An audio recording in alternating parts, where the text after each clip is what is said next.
Bad dogs Going right are down. specialty. Junior, you get a pass. At 16, he gets a pass. Cujo, he's senior, but he's not senior enough to get a pass. They tried to sell me senior food for him today. I was like, oh no. They definitely Do you have not. a cane for him too and some wheels for his back legs? I wish he did have no back legs.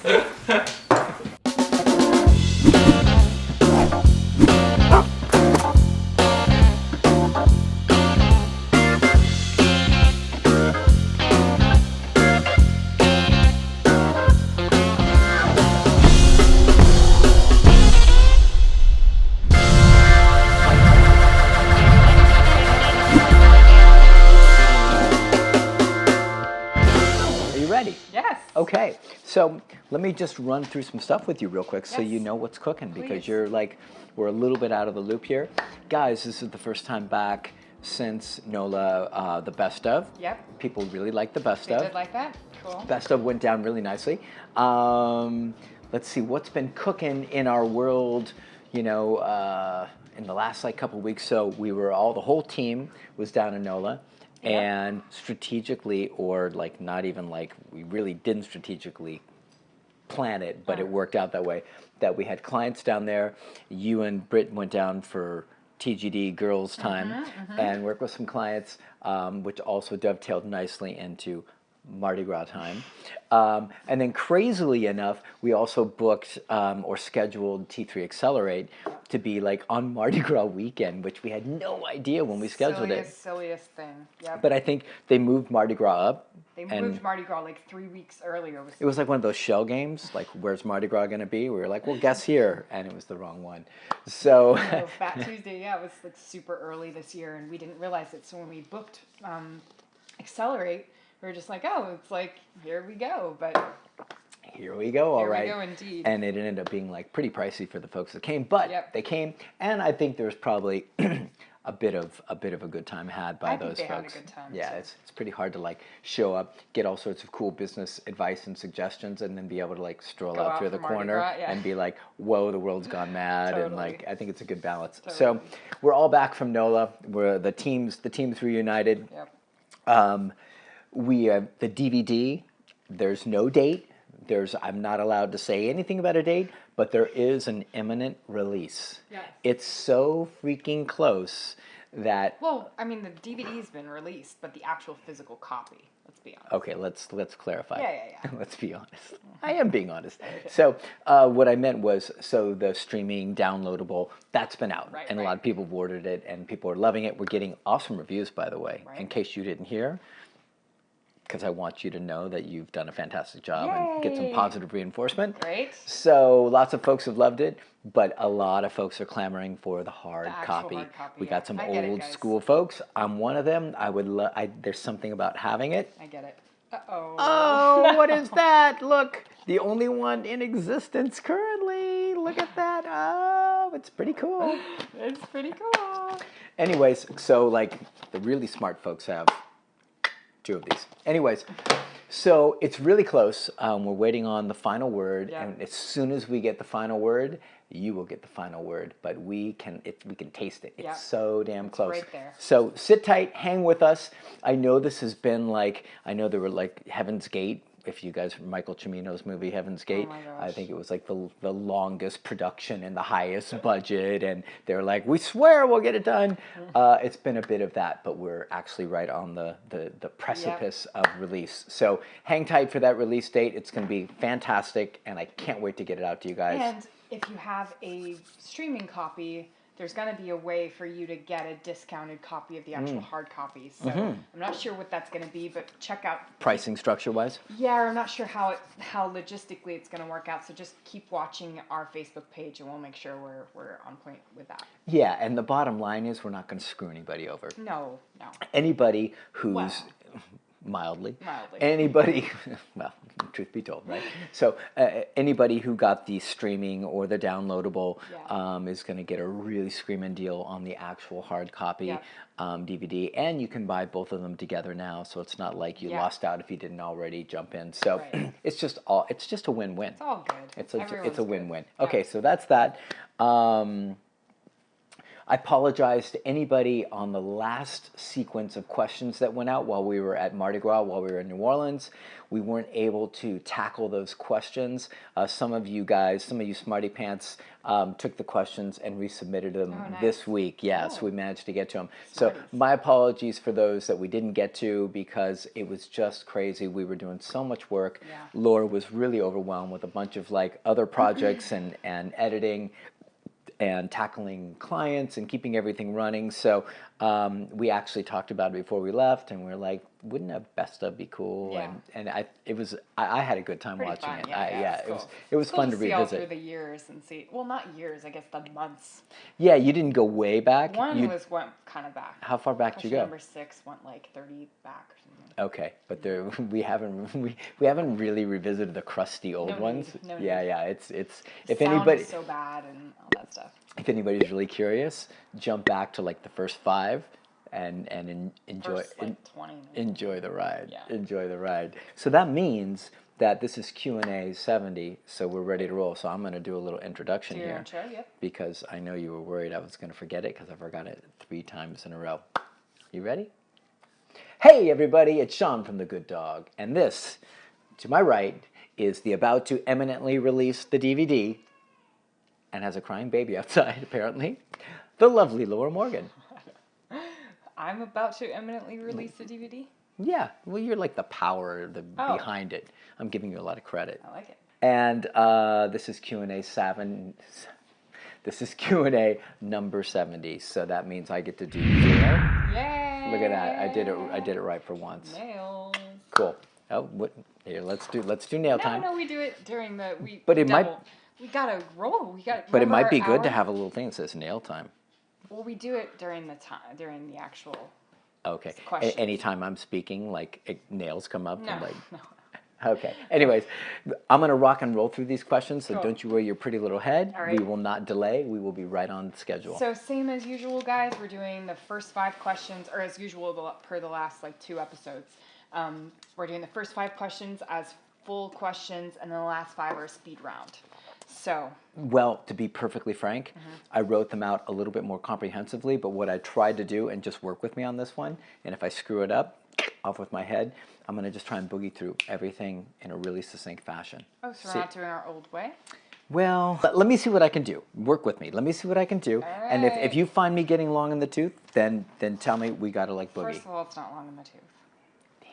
LaDawn, she's going to be LaDawn. all over. I'll have to change my address. But secondly, She's been commenting, by the way. just my OCD Yeah. brain. Like, Yeah. I thought we have a new format. We kind of do, but to be perfectly frank, I Forgot. Yeah. I was writing this up. Call a spade a spade. All right. So he forgot. So I just want to be clear because it's gonna And it's loving. gonna drive Be me clear crazy. and be loving. It is. It's very loving. This might be my last show, so there might be somebody else, Jeff Gelman or somebody else sitting here All I'm next saying, time. guys, is that next week we're gonna get back to the normal thing because that has to be our new thing. All right. Question number 1 comes Yes. from Raquel. Yes. Raquel says... Brazil Raquel, right? Yes, Brazilian Raquel. We're Yep. going to talk to you tomorrow. Love her. She's awesome. Hey guys, hope you're doing awesome. Quick question. 2 of Yeah. my dogs have been on e-collars for a while and they're doing awesome. Mm-hmm. They wear the collars all day and take it off at night when they go to sleep. In the morning when I get the collars to put on them, they get super excited. I can handle it, but I would like your advice on how to deal with it properly to reduce the excitement. I might be rushing a little bit, so maybe I should just take my time and wait for them to calm down. Hope you guys can help. Love you.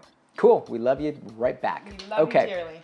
So Raquel, for one, it's really awesome that your dogs are so excited when you get your Yeah. e-collars out, course. because there's a lot of propaganda out there that says that e-collars come out and dogs urinate on themselves and then like Right. jump through plate glass windows and run Yeah. away from home, right? So awesome that you're getting that. Now, of course, you My want to dogs tweak are the it. same. As soon as I take those, like, if they hear in the other room and they hear the power cord or the power plug, yeah. like move in its socket, even if I'm just cleaning, they come running. They're like, they're coming on. We're going somewhere, right?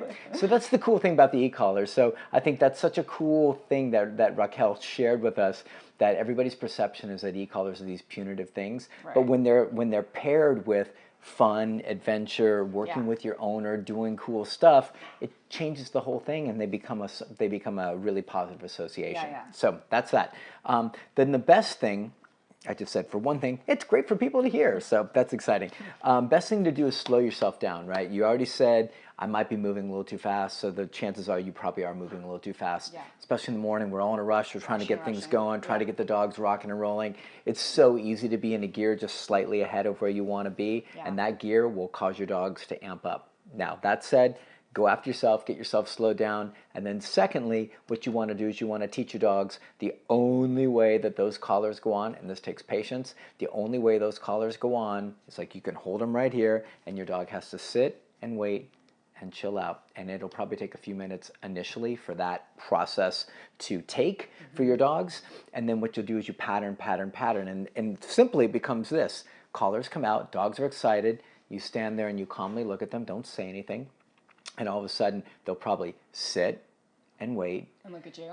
And you'll present the collar. If you get closer and the dog starts to get nutty, you just simply back away.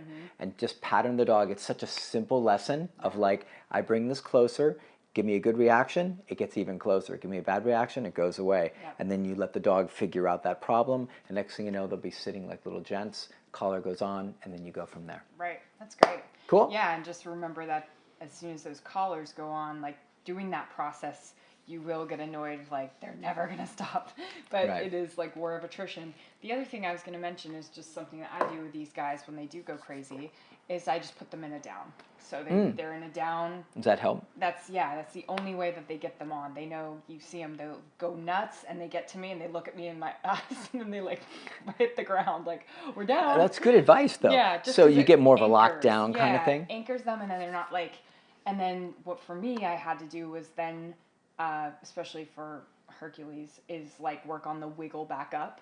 So I would put the collar on Will, he was in a down, and as I was putting it on him, he'd be getting up, like, excitedly. Like doing the Herc thing. So Cujo's good about, like, just staying there and waiting for it to be on, and then waiting for a command, but Herc, I had to really work on, like, well, after I say down, even when the collar's back on, you don't get to just rush to the door. Right.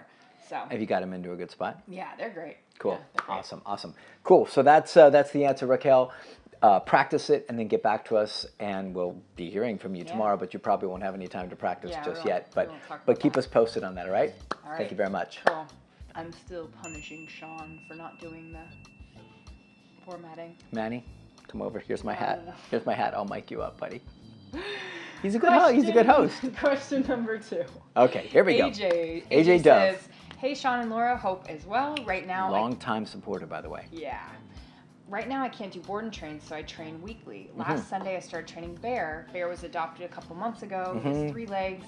He's doing fine with foundation. They have another rescue that they adopted before him who's afraid of everything. Yeah. When at the shelter, he was in the corner of the pen. They took him to the meeting room. He went to the corner, and they adopted him anyway. He goes from one room to another just trying to get away. At the end of the session, I just sat on the floor talking to the wife. I didn't look at him or pay any attention. He came over and started to smell my shoes, walked away, came back, got closer, didn't want to push it, so I got up to get my things, and then while talking to the couple, he like put his nose on his calf. He was kind of interested. Yeah, so how should I approach training for this scared poor boy? He seems to be closer to the wife than the husband. Gotcha. All right, AJ, fear stuff, especially heavy fear stuff, is always the hardest. So go into it with the mindset that it's going to be work, and it's going to take time, it's going to take patience, and the owners have to be absolutely on board if you want to see any progress, because if you're doing your best work, can you grab that e-collar? If you're doing your best work and the owners aren't following through, then it doesn't matter how good of work you do, that fearful dog will remain fearful. A lot of owners have a real hard time using leadership structure rules and accountability for fearful dogs. It's the hardest thing emotionally for a lot of people. It's why trainers, when they work with fearful dogs, can have a lot of success. We've had plenty of fearful dogs and had a lot of success with them because we just give them what they need. Now, that said, so the best thing would be a full e-collar program. I don't know if you can do that. I think you're in a rescue world situation. I don't know if you're allowed to use those tools. I don't know if you've got the time to use those tools. I don't know if there's a budget for those tools. But whenever we have fearful dogs, e-collar program is the top line best recommendation. because you can start to very easily override fear issues and anxiety issues and reluctance issues by using the e-collar to say, I need you to recall to me, I need you to be in place, I need you to do this, and the dog's like, but I don't want to recall to you, I'm scared of recalling to you. You can actually use the pressure of the e-collar to override that and make coming to you more comfortable than staying away.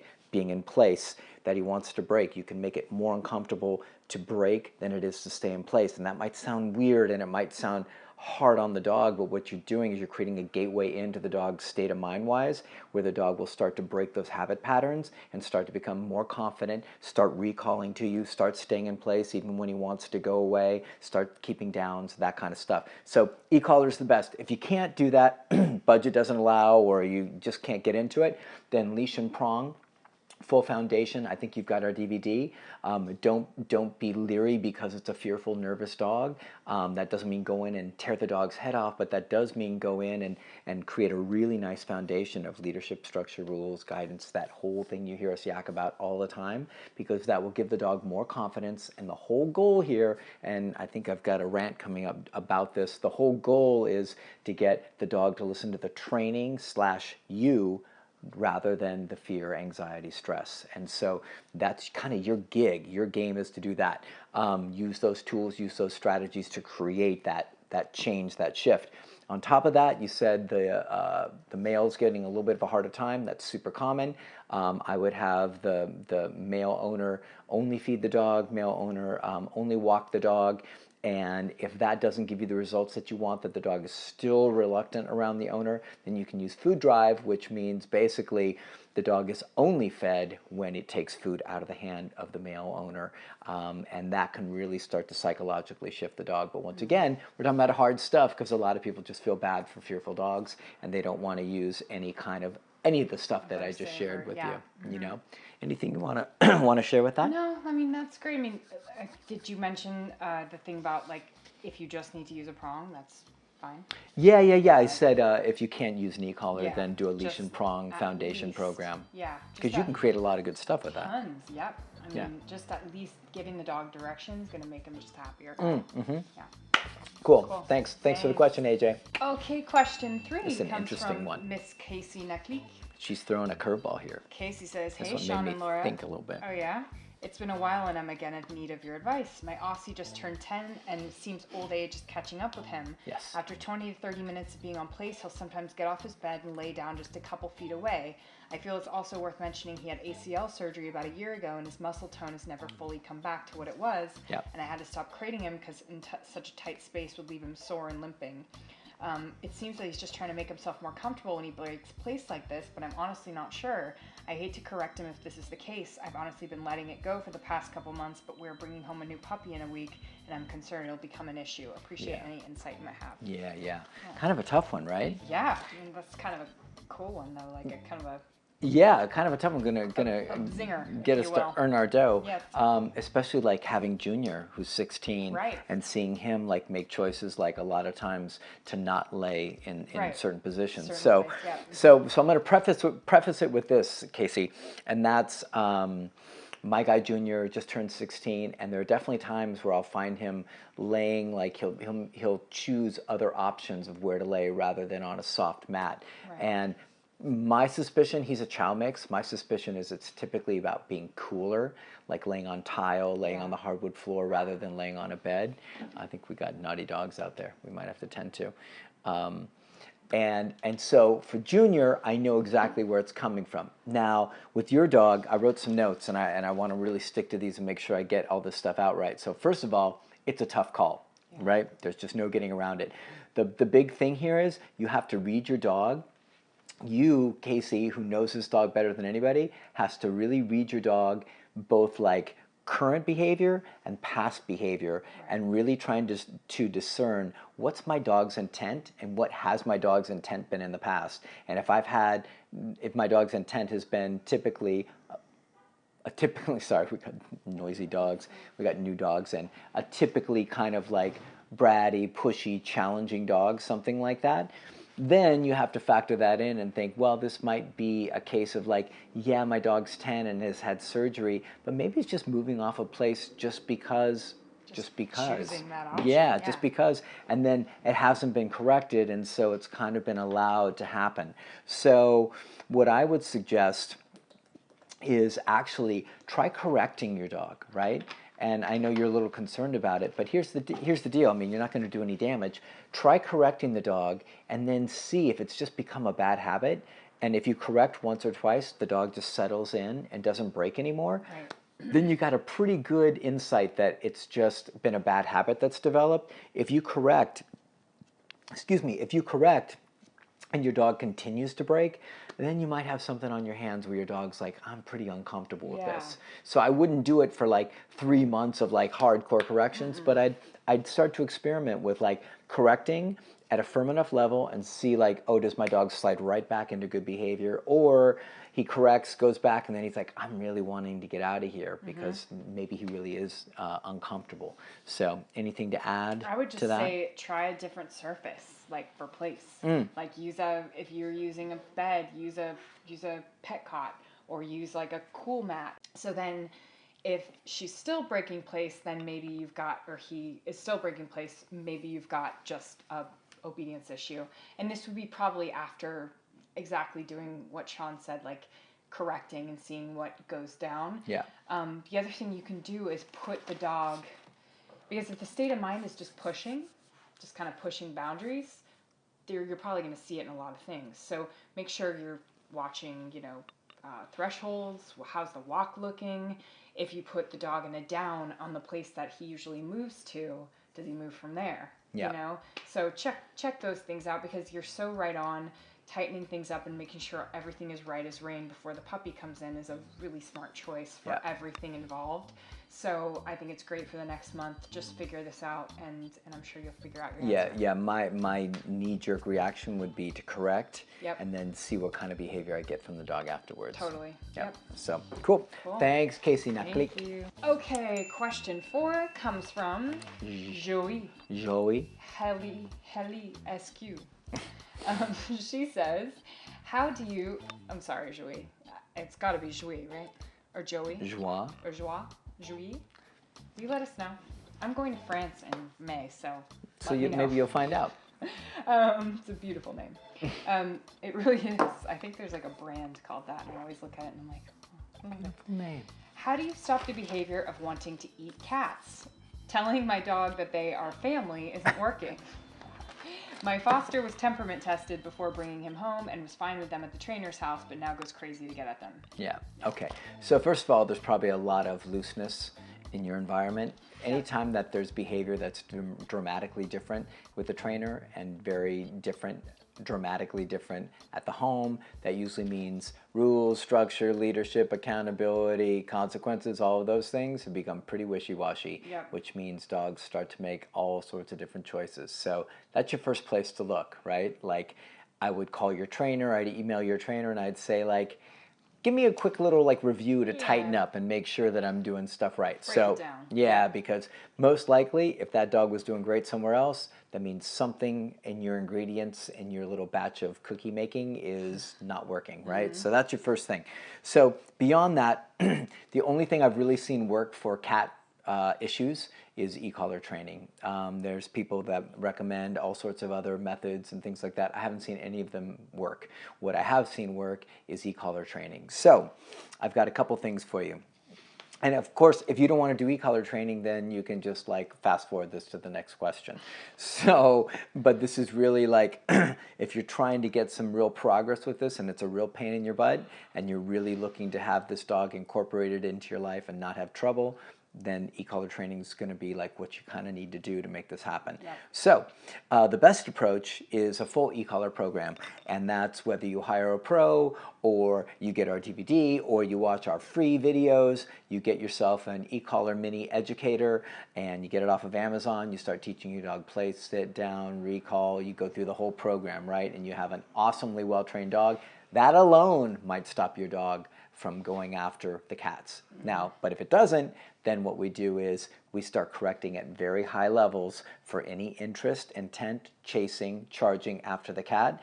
And let's make it very clear. What we do is we make chasing cats, thinking naughty thoughts about cats, wanting to devour cats incredibly uncomfortable. Yeah. And when it's incredibly uncomfortable, dogs make very different choices. So that's the best approach. The second best approach is to do light e-collar conditioning, which you could use our free video, order a mini educator from ECollar Technologies on Amazon, and then do our recall video, which is free, which is, I think it's a two-part video, and that will condition your dog to where your dog understands the pressure, understands what the e-collar means. That's like a secondary approach, gives a little foundation for the dog, but he won't be highly trained. But you can still then, at that point, safely start to correct firmly higher, just like I said, for any cat interest, right? The only way you're going to get this done in this situation is by teaching your dog that going after the cats is the worst thing in the world. Sucks. Yeah.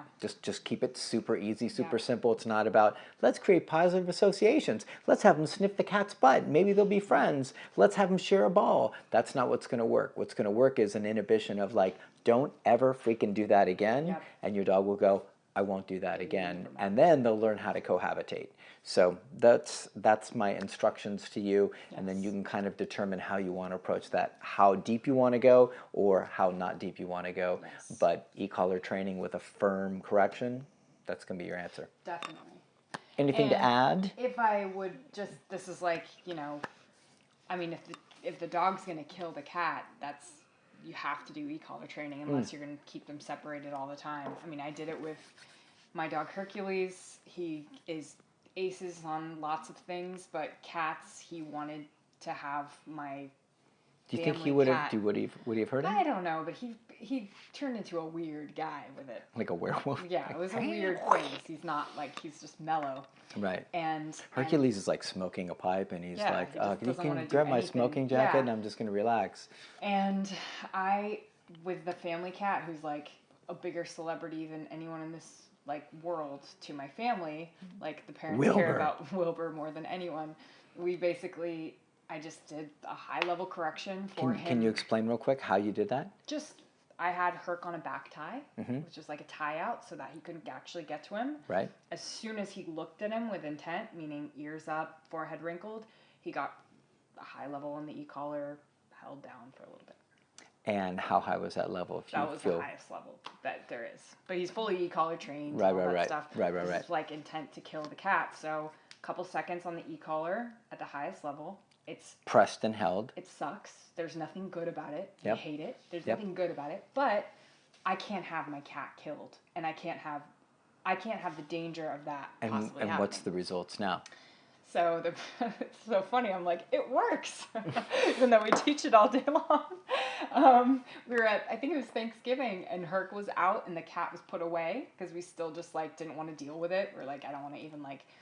Cat was put away, and all of a sudden I saw Herc like look. His eyes got big, and then he went, and then he like looked away, and then I was like, oh shit, I think Wilbur got out. I'm sorry. And then I saw the whole thing go down, and then all of a sudden I see Wilbur like walking out, sashaying. Sashayed right by Herc, and Herc's like, and then they were fine.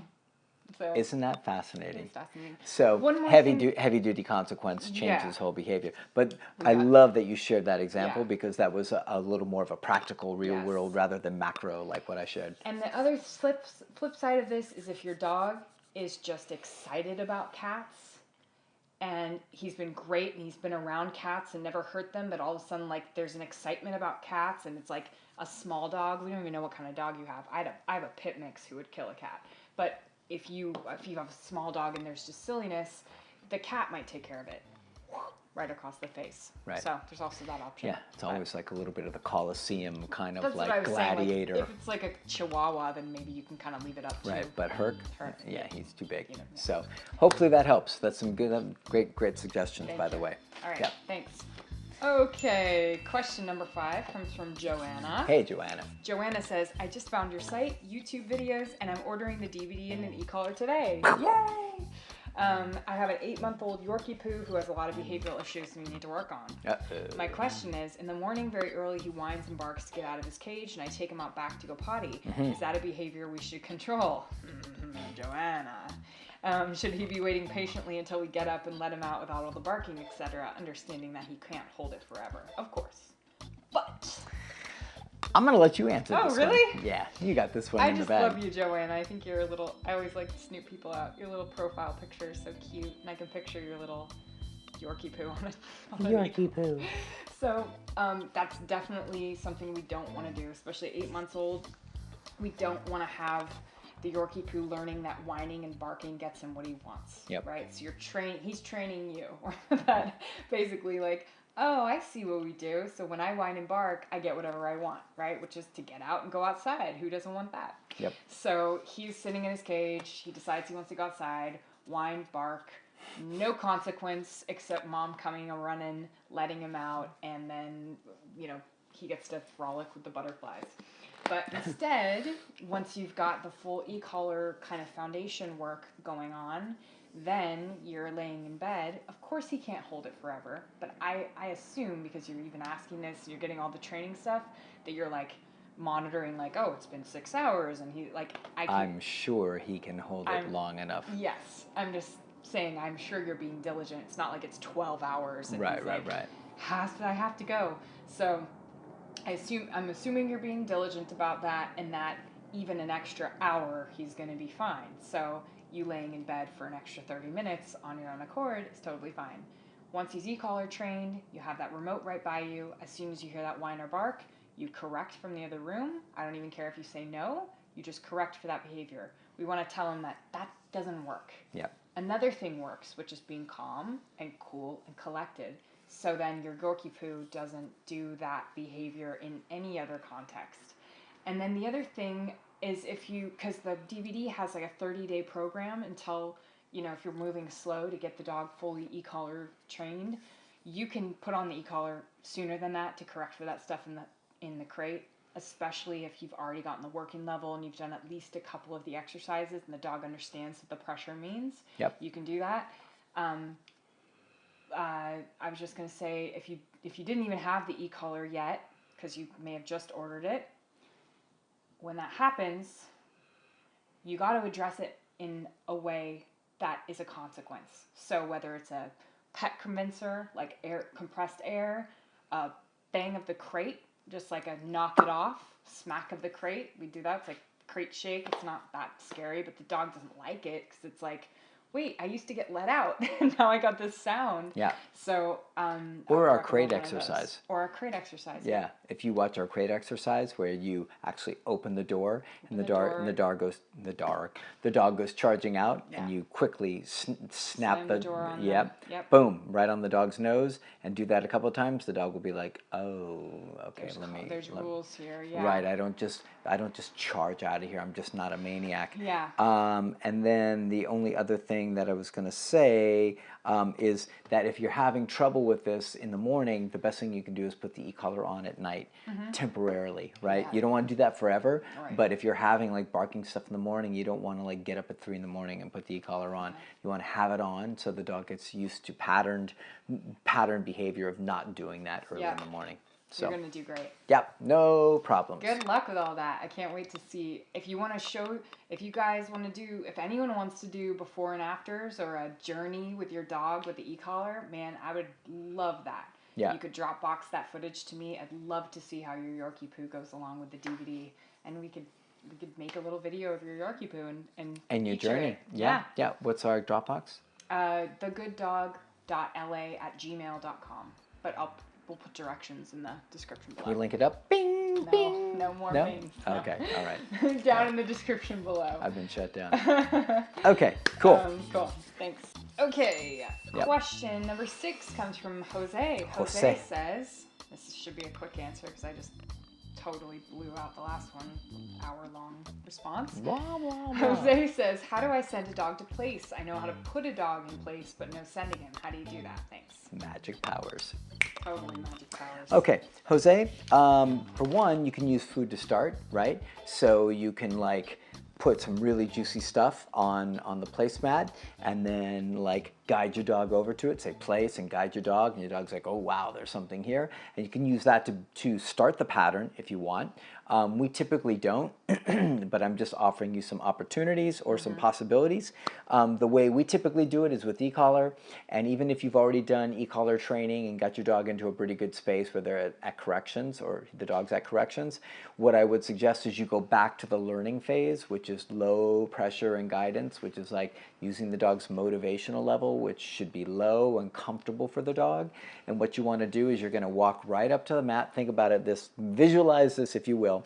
You're going to have e-collar, dog on leash, you're going to walk up to the place command, and instead of like walking the dog onto it, as soon as you get right to the edge of it, you're going to stop, you're going to say place, press the button, and then guide the dog on if he needs help with the leash. Dog's on place, button goes away, mark it with good. Let's go, walk the dog off, and then you come back and you do reps. And basically all you're going to do is do reps and incrementally get farther and farther away, right? Just, it's super, super duper simple, right? So first your dog's used to like, oh, they always walk me all the way on. And then, oh, he's stopping right before it. Oh, then he's stopping 6 inches before it and sending me. Now it's a foot. Now it's 2 feet. You practice this for a couple days, and next thing you know, your dog is like charging from 3, 4, 5, 6, whatever you want to do feet-wise to go over there. Now, once he starts doing that pretty consistently, I want you to get off the pressure, because I don't want you to make it a bummer situation for your dog. You're just kind of like conditioning and patterning the pressure initially to say like, hey, even though I'm stopping, you still need to continue the exercise and finish. Like I said, if you want to add some juicy food, kind of like little giblets or tidbits or whatever it is, you can do that to kind of like sweeten the pot if you want to do that. Once again, typically we just use the e-collar, and we just do this incremental little like stop, step back, step back, step back, step back, and eventually the dog is like, boom, placing. But I'd also recommend you don't have a lot of place commands in close proximity, so the dog isn't confused about which mat to go to. Yeah. And that is how you do that. Yeah, awesome. Cool? Thank you. What's going on over there? Cujo! Okay, question number 7. Yes. From Caeleen Miller. She was recently hired at a vet clinic, and it's such a wonderful and caring place. However, my passion for dog behavior and training has me struggling with a lot of frustrations there. I see so much chaos, fear, shaking, submissive urination, overexcitement, snapping, etc., which I know could be prevented if we change the way we handle the pets. Obviously, everyone there loves animals and cares about what they do, but their knowledge is customer-based or service or medical-based, and it can make some frustrated and fearful animals. Yeah. It's heartbreaking to her. It's kind of a long question, so I'm going to go through Yeah. it. But basically, you know, do you have any suggestions or resources to help teach staff to make the experience less traumatic? You know, basic dog handling. Are there good books or videos? The clinic is very open to continuing education, and I'd like to be a part of helping bring more awareness about handling dogs successfully with less stress. Yeah. Caeleen, this is such an awesomely great question, and also a really tough question. Yeah. So basically you're talking about changing kind of the culture and approach of an entire business. And like you said, there's a couple of points of conflict here. One is you've got dog lovers, and their perception is this is how I make dogs feel comfortable, by babying them, high-pitched voice, excitement, trying to touch them, pressuring them, all that stuff, which makes dogs freak out like you've seen. Right. Or you've got the people that are doing that not because they're dog lovers, but because business mind-wise, they're thinking that that's what owners want to see in order to feel comfortable. They want to see, owners want to see, oh, you love my dog. Oh, you're interacting with my dog like a child or like a baby or whatever. Yeah. Now, savvy owners are going to be like, knock that crap off, because I'm trying to keep my dog balanced. Yeah, I can't even find a vet that I love right now, just because, like, it's hard. People Right, because you don't want that stuff. Yeah, I don't want that at all. Yeah. Right. So I'm not obviously like the majority. But. Yeah, but so that's a real issue, a real concern, is that conflict of like, well, I love dogs and this is how I want to interact with them because I think it makes them better, and then this is how I'm going to interact with dogs because this is how I'm going to make sure the business flourishes and people think that we really like their dogs and feel good about it. So you got that conflict there.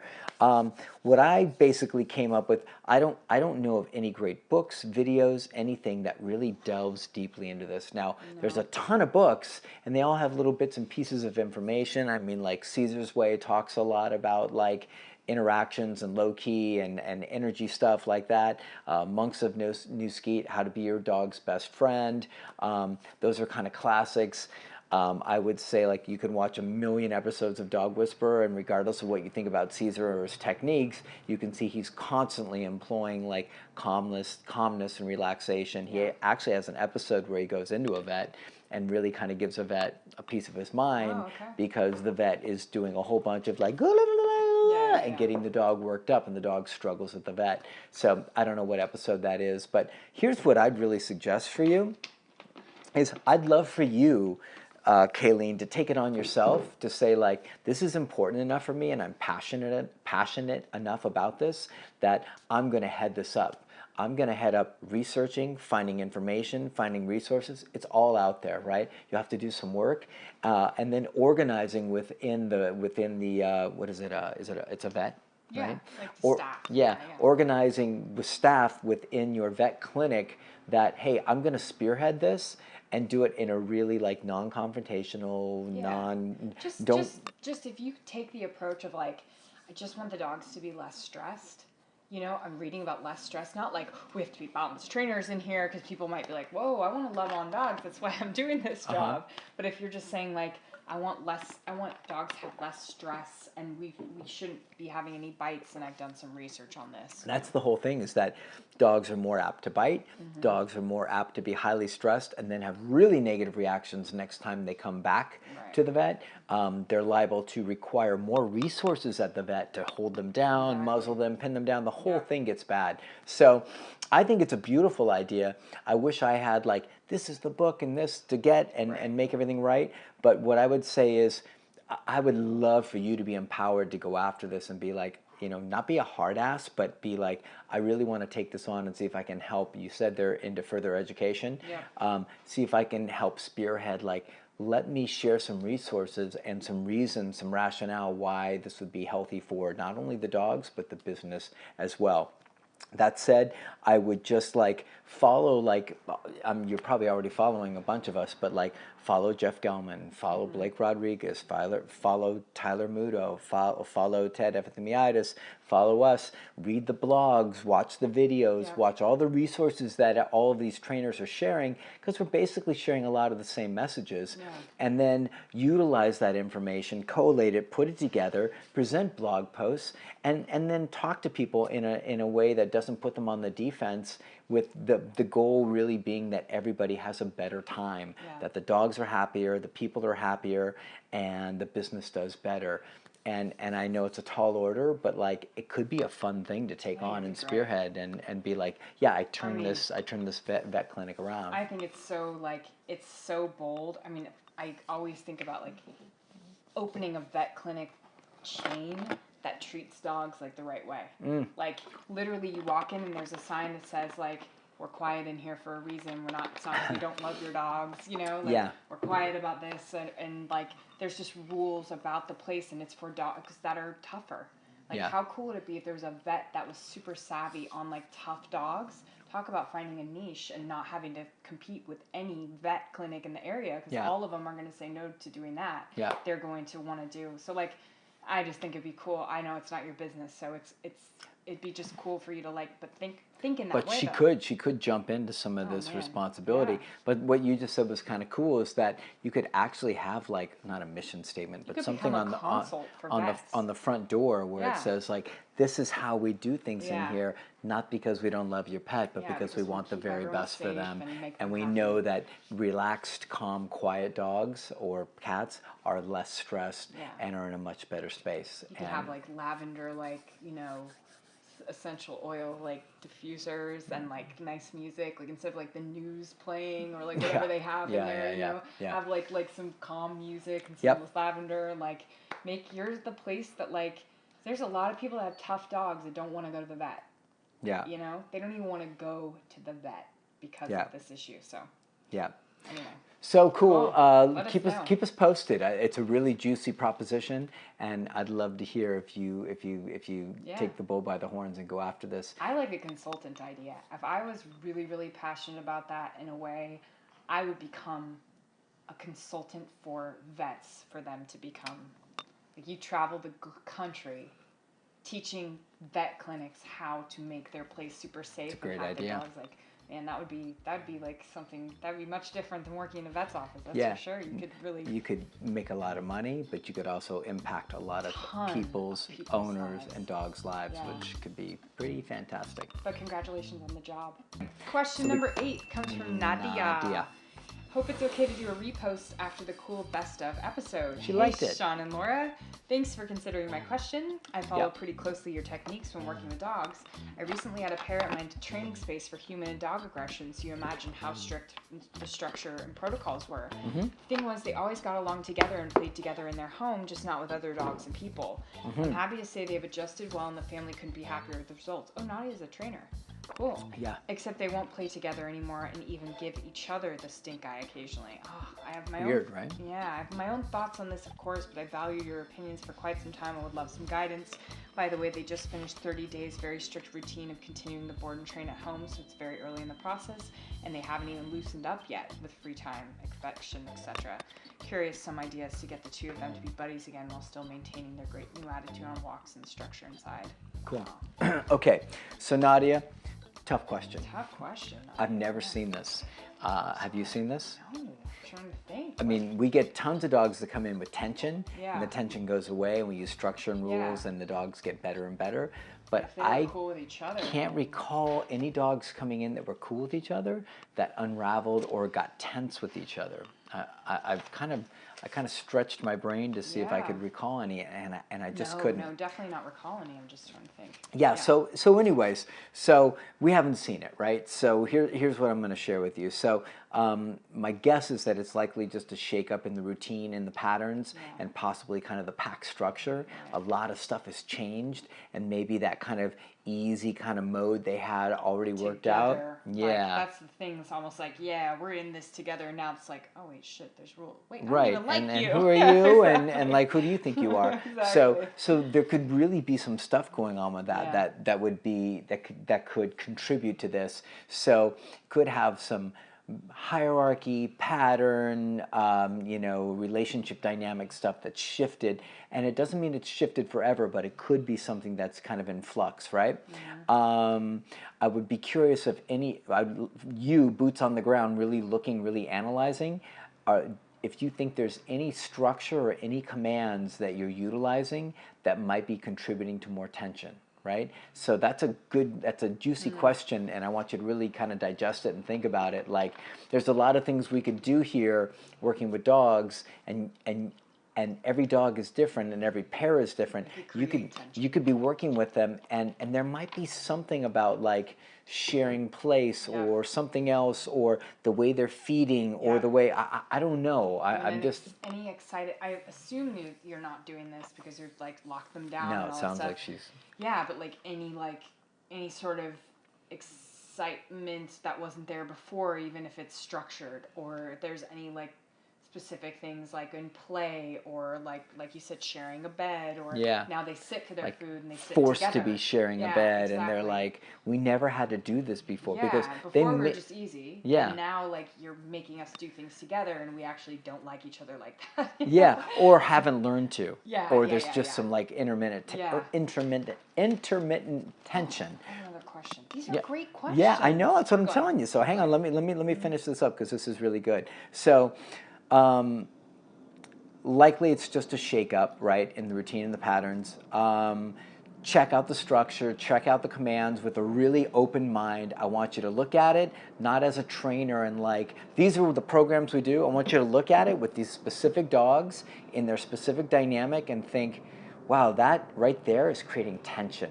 That's not working, that's not helping us get further, that's creating something negative. So take a peek at that. I think that could be something, that just popped in my head when I was writing notes, and I was like, man, it's easy to kind of put dogs in a position where they have never had to deal with something before, and now they're tense about it, and that could be problematic. So, and then on top of that, my last little piece is that likely it'll resolve itself over time. That's where you're so smart. I mean, honestly, I think that a lot of this stuff is transitory, you know? Yeah, and you've got the thing I was looking at, you said they give each other stink eye, but mostly what you were saying is they don't play together anymore. a lot of these guys, they get in pouty mode when they've been ruling the roost for years, and all of a sudden they have to do. It's kind of like if you have two bullies in a classroom. This used to happen all the time in subbing. You have two bullies that kind of get together in a classroom. Sub-teacher. Yeah, substitute. And two bullies are like, yeah, we're so buds. You like nail them both with detention, and then all of a sudden they're in trouble. They don't really like each other anymore because they can't be like shitty anymore. They can't be like, they're not in their like power place. Yeah. So they're not even in, it's not that they don't like each other, they're just not in the Their mood. foundation, no, I think that's really insightful. Their foundation's kind of been undermined. Yeah, they don't. The foundation they play from, do you know what I mean? Right, that's where they play from is really loose, and now they can't be loose anymore, and they have to really like watch themselves, which is good because these dogs are human and dog aggressive. But it creates tension. It creates tension because they're like, I don't even like conflict. I don't want to do this. I don't want to play with you. I'm uncertainty. not. Yeah. So it might just resolve itself not as they loosen up, because I would be careful about the owners loosening up. Yeah. But as time goes on, they comfort get more level. Use. Yeah. Yeah, that was awesome. You're on a. I'm on a tear. You're on a serious tear tonight. All right. We're in the home stretch. We're still gonna make it. We're gonna make it. Okay. These Question should be pretty quick. 9. This is Patrick. He says, hopefully I can sneak this in. You did. You did, Over Patrick. the past 2 years, I've followed Jeff and the Good Dog crew and taught my 2-year-old GSD a structured life. Yay! He's good at obedience, calm and high distraction areas, thresholds, treadmill, off-leash trained, etc. I'm struggling with one major thing when it's just myself and him. You're gonna love this. I already read it. I know. He's great. No reactions, nothing in public. When my roommate wants to go places with us, okay, here's the problem. When my roommate wants to go places with us, he gets all worked up, and it seems all training's out the window. What? I get a GSD going crazy when someone else gets in the picture? Or walks ahead? Right. I don't believe it. I get the bloody murder scream thing, and I've tried low corrections at the first sight of arousal and high corrections at the first sight of arousal. We're talking 50 on a Mindy educator. He will bark and whine and be very vocal when my roommate walks with us, or even worse, gets ahead of us. I'm struggling madly. Thanks for everything you guys do. Yep. And just to be really clear, Patrick, we're certainly not poking fun at you or having fun at your expense. We've dealt. It's a German Shepherd's expense. It's a GSD thing, yeah. Yeah. Exactly. We've been on the receiving end of this so many times. Yeah. Like literally, we'll be out with the owners, and the owners will like start to move away from the dogs, and the dogs will like flip. Yeah, they're like, oh, but we're all together. It's and don't you know that I'm supposed to herd and keep everybody together, and if I'm not doing my job, I got to retire, and this is very stressful.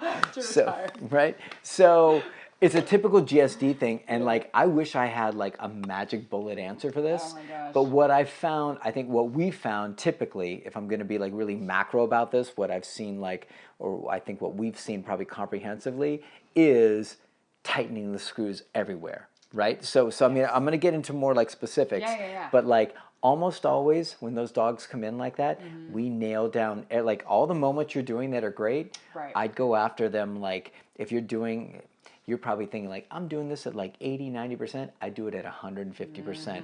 I'd be so strict on that walk, that immaculate walk, those thresholds. I'd nail I'd set the dog up for the slightest little imperfections and nail them for any of that stuff.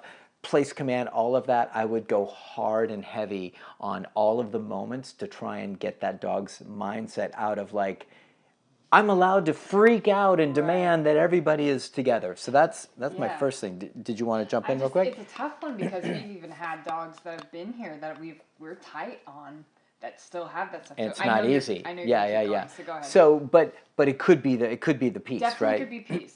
But I'm getting the sense from Patrick he's probably pretty tight, tuned and tight. Yeah, and he might be, but I have to check it out just in case. So, and then the other part of this is that what's tough is that when the GSDs get in this mode, they get highly aroused, right? And so like corrections don't work a lot of times. Right. Like e-collar corrections, prong corrections, they lift them up. Like, and that's what you're seeing. Like we've tried low, we've tried high, we're getting screaming bloody murder, we're getting all of the maniacal vocalizations. Like it makes my skin crawl just thinking. I'm thinking about all the GSDs that have tormented us. They're just they go out of their mind. They can't look you in the eye. Yeah, they're so anyways, we totally empathize and feel for you. So the arousal thing is something that's really challenging. Now here's the problem. the thing that I would do with it is something that maybe is not something that everybody else can do. And it's controversial, and it can be problematic, and it might get you thrown out of your city. I'm being dramatic. But like, the whole thing is that there's different ways to share pressure with dogs. So pet convincer, choke chain, prong collar, e-collar, whatever, all of those share pressure in a certain way. And for some dogs, it's highly effective. For some dogs in certain contexts, it's highly effective. And some dogs in other contexts, it's not, and it makes it worse. Right. So we always have a multitude of approaches in order to be able to go after, like, how do we share? Yeah, you need them, right? Yeah. Remember, my worst session when I was doing with shadow students was a GSD that I was like, let me go teach you e-collar heel. And I was out there sweating bullets for 45 minutes, and I threw the kitchen sink at the dog to be able to get that to happen, right? So I know what you speak. Now, my point is, sharing different kinds of pressure has a big impact, or can have a big impact on the dog. So here's your 3 choices, and you can kind of knock them out how you see fit, or not even utilize them, jettison, all that. I would say at that point, then blindfold your German Shepherd and see what we can get from that. Or put just a helmet. Get rid of the roommate. Yeah, or get rid of the roommate. Or, right. Okay, so dominant dog collar. You can order those off of Learberg, and dominant dog collar is a very snugly fitted, not a choke chain, snugly fitted like slip lead, but it's just a collar, and it connects to a leash, right? So you're out walking, your dog starts to give you some monkey business, you just apply light pressure up and hold until the GSD chills and relax, and you repeat that pattern over and over again. Different pressure source. It's not sharp, it's not boom, it's not like it doesn't lift the dog up, it takes the dog down. That's one approach. Another approach is a bonker, right? Now that's hard because if you're out on the street doing it, you could be public enemy number 1. But here's the truth of it. A bonker is a rolled up towel. If you go to Gary Wilkes, like I think it's like clickandtreat.com or something like that, just search Gary Wilkes on YouTube and you'll see a plethora of videos where he uses this bonker, which is basically his own invention, which is a rolled up towel, folded in half, rolled up, rubber bands at the end, and he uses it as a projectile. And it sounds like barbaric dog training, but it works so effectively because dogs are not conditioned to things coming at them, being thrown at them, something they can't dodge, something that doesn't come from their collar, something that doesn't come from their body but comes from the outside. And you nail a dog with a bonker, like you're out with your shepherd, like I've seen bonkers do amazing things where everything else, highfalutin tools, and the dog's like, I don't care. Never mind. Right? Yeah. But like you're out with the dog, you've got your towel, you got your bonker, and your dog starts to rile up, you say no, and then bam, right over the noggin, and your dog goes, holy crap, what was that? The sky is falling. Right. Now the challenge is you do that out in public, even though you're using a towel and you're not damaging your dog at all, people are going to be like, what the hell did you do to your dog? So that's something you would have to like do in like a parking lot and practice, or in your yard or something like that. Yeah. And I'm telling you, it works like a charm, but it's something that can be socially unacceptable. Yes. Now, something else that's socially unacceptable would be a foot tap, and I could catch a lot of shit here for doing that, or for suggesting that, but it's another form or another way of sharing pressure. And it's a very effective approach if you know how to use it, which is basically, if you've seen Caesar, you've probably seen him use it, or if you've seen me do any kind of hand or foot corrections around here, you've seen the same thing, which is basically the spot between the back of the ribs and the back leg. There's a soft spot that's kind of like the solar plexus, and if you will like tap with your foot in that right spot, and you do it when the dog's not aware and not waiting for it, it will startle the bejesus out of the dog and typically de-escalate the dog in a way that a lot of other tools won't. So I just gave you 3 like really unpopular approaches, 3 things that might make you an outcast, 3 things that might make you never want to watch this show again, but I'm being incredibly honest and transparent with you. No, but I mean, like, they're all just different pressure, It's but a lot of people are down on it. It looks weird. Like, that's the thing, is a foot tap looks like a kick, right? A bonker looks totally looks like you beat him with a baseball bat. With a towel. Come on, Herc. You can do it. And then what was the third one? Dominant dog collar. Dominant dog collar. Look like you're choking, like you're hanging a dog. Yeah. So right? They're all like, they all sound bad, whatever. You can take it out of context, but your dog's acting like a maniac, and he's great otherwise. So we have to figure out a different thing. The other thing I just want to add, because we're running out of time, so Yeah. I just want to see if I can add something. And Absolutely. We would never cut you off. If the dog is going nuts outside, I assume you guys are already on the walk. When does the roommate join you? If the roommate joins you inside your house, and that's when your dog first tail starts wagging further, we're not mad at the dog for loving the roommate, but the first sign of that excitement, I like this.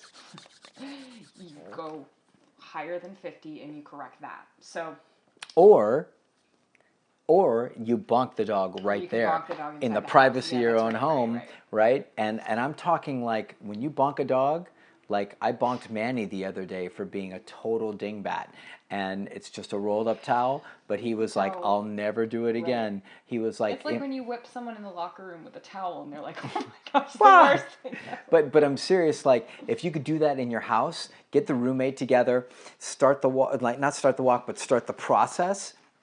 And all of a sudden you see like escalation, that's your opportunity. Yeah. Okay, dominant dog collar, high E-collar correction, foot tap, or bonker. But check out the bonker, even though it sounds like this. The bonker, just try that first. It's just crazy how it startles the crap out of the dog, and really like the dog says, that consequence is so significant, I'll even allow the roommate to wander 10 feet ahead of me and just mind my P's and Q's. So I just shared with you some inner secrets that not everybody is going to be down with, and that's totally okay, but they work like a charm with the right dog, delivered in the right context and in the right way. So let us know, and if you hate it, then get that earlier time. I really think that's going to be your magic. I'm sure you're doing it as early, like the first sign of arousal on the walk, but I guarantee you there's arousal even before that. Yeah. As soon as the roommate Did you walks say out, arousal? Arousal before that. Razzle dazzle? No, as soon as your roommate walks out of the room and you guys are getting ready to go,